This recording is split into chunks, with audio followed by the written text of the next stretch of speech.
শ্রীমদ্ ভগবদ গীতামালা মন্ত্রস্য শ্রী ভগবান বেদবেশ ঋষি অনুষ্টব ছন্দ শ্রীকৃষ্ণ পরমাত্মা শৌচান্ন অশৌচান্ন প্রজ্ঞাবাদনন্তে ভাষস্যে ইতি বীজম সর্বধর্মান্ন পরিত্যাজ্যং মামেকং শরণং ব্রজ অহং তাং সর্বপাপেভ্যৈ মোক্ষয়িষ্যামি মা শুচি। ওম তৎসৎ ওম তৎসৎ ওম তৎসৎ। ওম নমো ভগবতে বাসুদেবায় নমঃ। ওম নমো ভগবতে বাসুদেবায় নমঃ। ওম নমো ভগবতে বাসুদেবায় নমঃ। ধর্মক্ষেত্রে কুরুক্ষেত্রে সমজা উৎসব মামকা পাণ্ডব চৈব কিং কুর্বত সঞ্জয়। সবার চরণে আমার নমস্কার। মুসলমান ভাইদের প্রতি আমার আদাব, অন্যান্য জাতির প্রতি আমার আন্তরিক শুভেচ্ছা ও ভালোবাসা। আমি ছেলে মানুষ, পরমার্থিক জগতের ভাব ভাষা দিয়ে আপনাদেরকে যে আমি আনন্দ দিব সেই সামর্থ্য শক্তি হয়তো নাই। আমার ভুল ত্রুটির জন্য হয়তো আমাকে ক্ষমা সুন্দর দৃষ্টিতে দেখিবেন।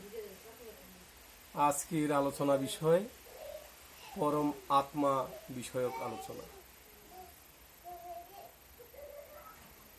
ভাগবতে বলেছেন বা গুরু ভক্তি তথ্য সুধার মধ্যে বলেছেন, তথ্যরস জ্ঞান মঞ্জুরির মধ্যে বলেছেন, কি বা বলেছেন যে ব্রহ্মাণ্ডে যাহা আছে এই ক্ষিদ্রী ব্রহ্মাণ্ডে তাহা পাই, শ্রী গুরুর কৃপা হলে জানিবি সবাই।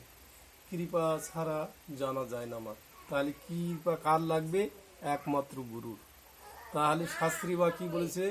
বলেছে যে মুকং করতি বা চলং পঙ্গু লঙ্গয়তে গিরিম যৎকৃতম তমহং বন্দে প্রমানন্দ মাধবম।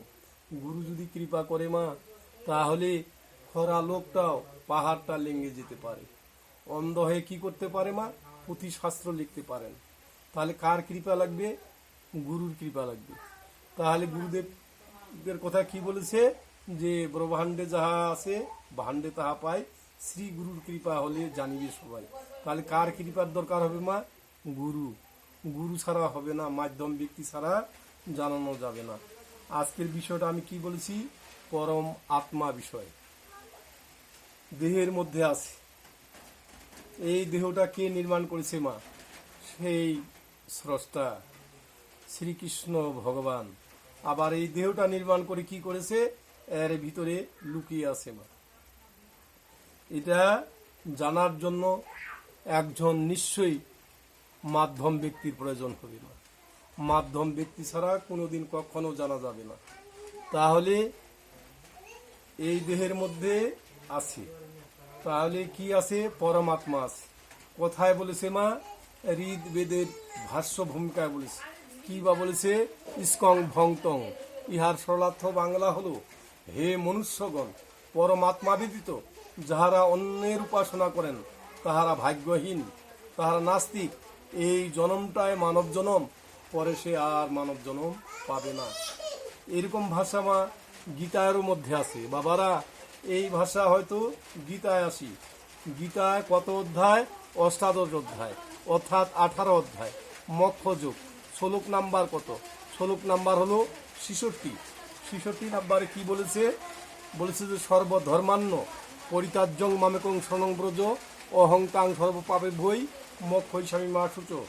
হে অর্জুন, তুমি সর্বধর্ম পরিত্যাগ করে আমাতে শরণাগত হও, আমি তোমার সর্বপাপ হইতে মুক্তি করিয়া দিব। তখন সর্বধর্ম বলিতে আমরা কি বুঝি মা? এই যে অন্যান্য ধর্মের মানুষেরা আছে, ঠিক আছে কথাটা। সর্বধর্ম বলতে ইপু ইন্দ্রিয়ের ধর্মকে বলে সর্বধর্ম। এগুলা ত্যাগ করে কি বলছে? আত্মার স্মরণ করতে বলছে, আত্মাকে ভজনা করতে বলছে না। তাহলে আত্মায় তোমার পিতা, আত্মায় তোমার স্বামী, আত্মায় তোমার গুরু, আত্মায় তোমার সখার সখা, আত্মায় তোমার বন্ধুর বন্ধু। তাহলে এই আত্মাকে জানতে হবে। এই দেহের মধ্যে আছে। আমরা তো পরমাত্মা শ্রীকৃষ্ণকে খুঁজি মা, এই তীর্থ ওই তীর্থে যাই, এই তীর্থে ছুটে যায়, কিন্তু না, এই দেহের মধ্যেই একমাত্র পরমাত্মা শ্রীকৃষ্ণ লুকিয়ে আছে, একজন মাধ্যম ব্যক্তির প্রয়োজন আছে মা এনাকে জানতে গেলে। তাহলে মা এই কম কম করে ভাষাগুলো আমি বলতেই থাকবো, আপনারা শুনতেই থাকবেন। আমার ভাগ্যে হয়তো মা আর এইরকম বাণী বা এরকম ভিডিও ছেড়ে দিতে পারবো কি পারবো না আমার আর ভরসা জুটে না। কারণ আমার এই মোবাইল ফোন হলো দুইটাই হলো অকেজো মা। ভিডিও করতে খুব সমস্যা হয়ে যায়।